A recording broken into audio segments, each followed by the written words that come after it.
bit windy today, so even this thing, it doesn't fly. This toy drone does not fly very well in the wind. I flew it last night and it was a lot around 7 o'clock and it was a lot better. So I'll just show how it flies in the wind. It's hard to really keep control of it. I'll just set it on the ground. I'll turn it on. When you turn on the control, you just turn the thing up and down until you hear the beep, and then it syncs.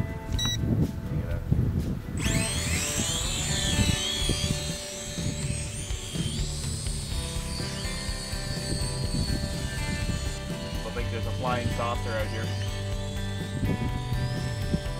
I actually do have some nice, decent control over it right now. Better than what I had before.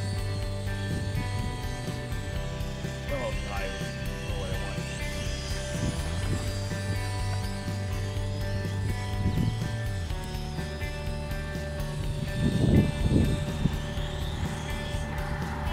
That was just a quick demo flight of how the drone works. Actually, there is a little bit of a breeze today, but actually it's flying decently. The drone came with a USB cable, but I just simply use my phone charger and plug it in. And when you charge this drone, it doesn't really give any indication that it's charging. I just turn it off, and it says in the manual that the lights are supposed to flash. This one, it does not flash. But usually after I've charged it for 8 hours, it's ready to go again. So inside the box, where I like to keep mine stored is in here. It's much better than keeping it in a toy box. Then there's some extra propellers. There's the USB charging stick that came with it. And I don't know what you want to plug that in as, to a laptop or whatever. I got it in my pocket here, but there's this little USB dongle where you just plug a micro SD card into it. So that was a nice thing that came with the drone, because that in itself, I have so many micro SD cards, just to have this adapter is worth the drone in just in itself. So the box here shows the drone. Sure, it looks like something out of the Terminator or something. It actually doesn't have the protective thing flying around it, but it says it does. It's for the ages of 12 and up. Includes the 4 GB micro SD card, which did come in with it, which is good. You can do photos, record, audio with audio, video with audio, which it is true, but when the thing's flying, the audio is so loud. And you can pivot the camera lens.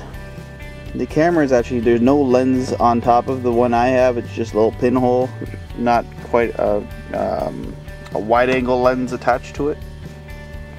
And the autopilot, as I said, I haven't really used these because I haven't had a not windy enough day to actually use that, but it has an auto landing, auto orientation, 360 degrees, and 3-speed control. But as I said, in the wind, this thing, it does not do very good. So on the side of the box, sharper image, gyro stabilizer, video recording with still shot mode, includes a 4 GB SD card, multi-directional remote, 360 control range, 450 feet, smooth hovering performance except in the wind, 4 LED lights for easy viewing. I guess if you're going to fly your drone at night, I don't really recommend you flying this thing at night, but it tends to be in the evenings when you have better,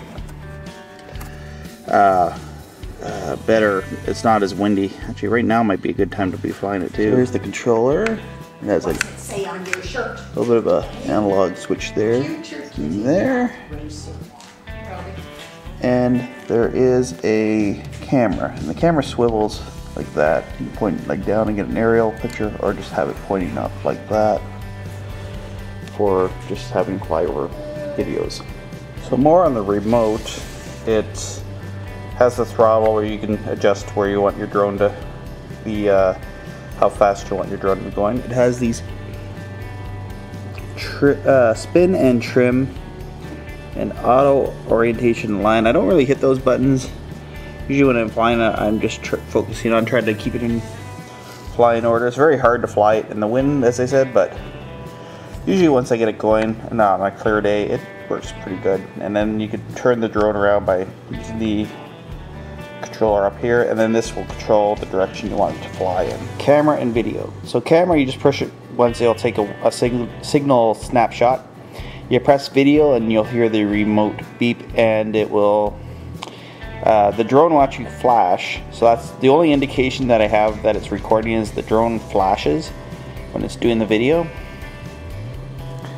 And then there's a stunt button, which I don't know, I haven't really seen what it does with that, but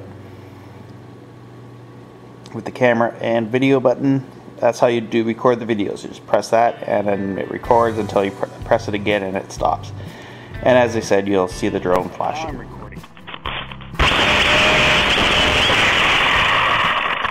So this is what it sounds like without the motor going. You can actually hear a little bit of audio out of it, but most of the time the audio, you hear the engines running and it's just really loud, and you just want to turn the audio down on the computer when you're watching it back.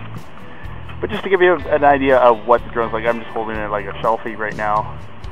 The camera's not the greatest, but also it's a pinhole camera, so.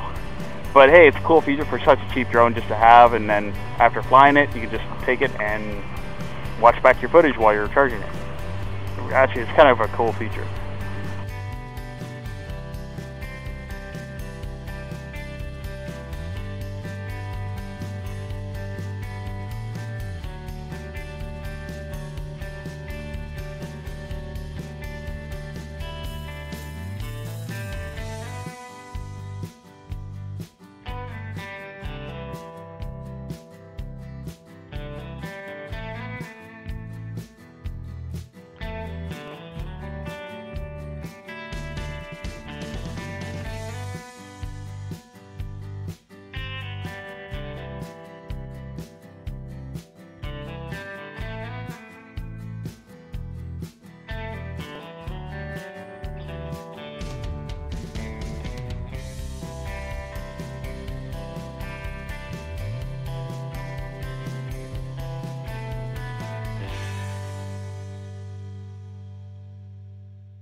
Now, if I look at the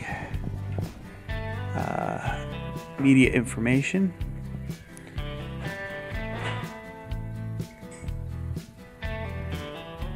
that's the quality of the videos. It's actually, is it a big 4? It's an interlaced video. So the files are just call themselves MOV 0, and then give it a number. But the funny thing is, it just thinks every file recorded is Monday, the 31st of December, 1979. 1979? This is me in 1979.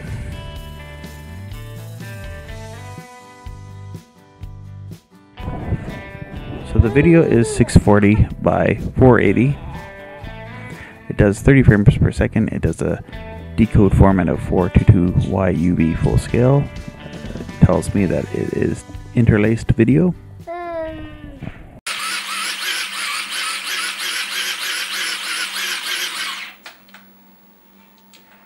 Please like, share, and subscribe, and check out my Facebook page, Robbie Strikes Videos, and share the videos there with all of your friends.